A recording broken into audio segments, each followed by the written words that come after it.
මරණය දක්වා ජීවත් වෙනකොට අපි අධ්‍යාපනය ලබනෝ නොඑක ආකාරයෙන්. එතකොට මේ අධ්‍යාපනය කියලා කියන්නේ ප්‍රඥාව වර්ධනය කරන අවස්ථාව.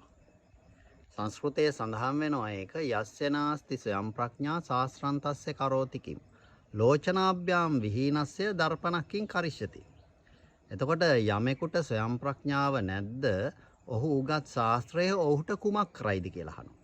එතකොට අපි ඉගෙන ගන්නේ අපේ ජීවිතය සකසා ගන්න.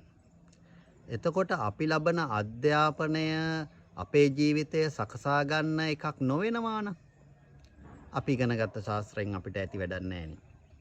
ඒ කියන්නේ අපි උගතුන් බවට පත් වෙලා කොච්චර ඩිග්‍රී ගහලා හිටියත් කොච්චර උසස් විදියට අධ්‍යාපනය ලැබුවත් අපිට අධ්‍යාපනය ලබා දෙන්නේ විශේෂයෙන් රජයේ විසින්නේ. දැන් රජයේ විසින් අධ්‍යාපනය ලබා දීලා අපි උපාධිධාරීන් බවට පත් කරත් අපේ ආරක්ෂාව රැකියාව අපිට තෝරගන්න හදාගන්න අපහසුයක් තියෙනවා නම් මං හිතන්නේ අපි උගත් ශාස්ත්‍රයෙන් අපිට පළක් ලැබිලා නැහැ කියන එකයි.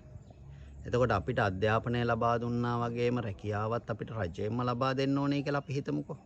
එතකොට අපි උගත් දෙයින් අපි රටට සමාජයට මොනවද කරන්නේ? එතකොට අර එහෙමයි ගැටලුවක් තියෙන. මං හිතන්නේ අධ්‍යාපනය වෙනස් වෙන්න ඕනේ ඔන්න ඔතෙන්දී.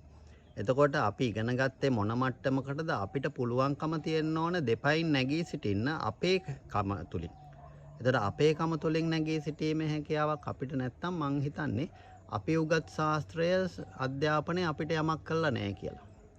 එතකොට ඒ අනුසාරියව බලනවා නම් මං හිතන්නේ අධ්‍යාපනය වෙනස් වෙන්න ඕනේ ප්‍රතිසංස්කරණය ඇති වෙන්න ඕනේ. මොකද ඒ තුලින් තමයි රැකී රක්ෂාවක් අපි තමා විසින්ම සකසාගෙන තමන්ගේ දෙපයින් නැගී සිටින්න පුළුවන් පුද්ගලයෙක් බිහි වෙන්නේ. එතකොට අධ්‍යාපනය ඒ තුලින් බිහි කරනවා නම් එවන් මිනිස්සෙක් මං හිතන්නේ අධ්‍යාපනයේ ලොකු කාර්යයක් මිනිසුන්ට කරනවා. ඒ தත්ත්වයටපත් වෙන්න හොඳ ගැළපෙන රස්සාවක් කරගන්න පුළුවන් හැකියාවක් ලැබෙන අධ්‍යාපනයක් බිහි වෙනවා නම් මං හිතන්නේ මේ පවතින අධ්‍යාපන ක්‍රමයට වඩා වටිනවා. මොකද වර්තමාන අධ්‍යාපන ක්‍රමය තුලින් අපිට ගොඩක් වෙලා තියෙන රට දාලා යනවා ඇර අපිට ජීවිතය ගැට ගහ ගන්නවත් රටට රාජ්‍යයට යමක් කරන්නවත් හැකියාවක් අපිට ලැබෙන්නේ නැහැ. මං හිතන්නේ හොඳ උගතෙක් නම් කෙසෙල් කැනක වටිනාකම හෝ රටට දායාද කරන්න පුළුවන්කමක් තියෙන්න ඕනේ.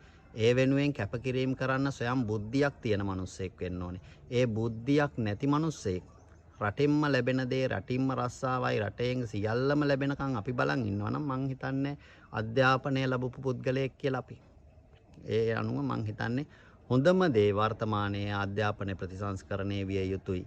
පයින් හැඩ ගන්න පුළුවන් මිනිස්සු බිහි විය යුතුයි කියන එකයි මං හිතන්නේ අධ්‍යාපනය තුලින්ම ඒක කරන්න ඕනේ.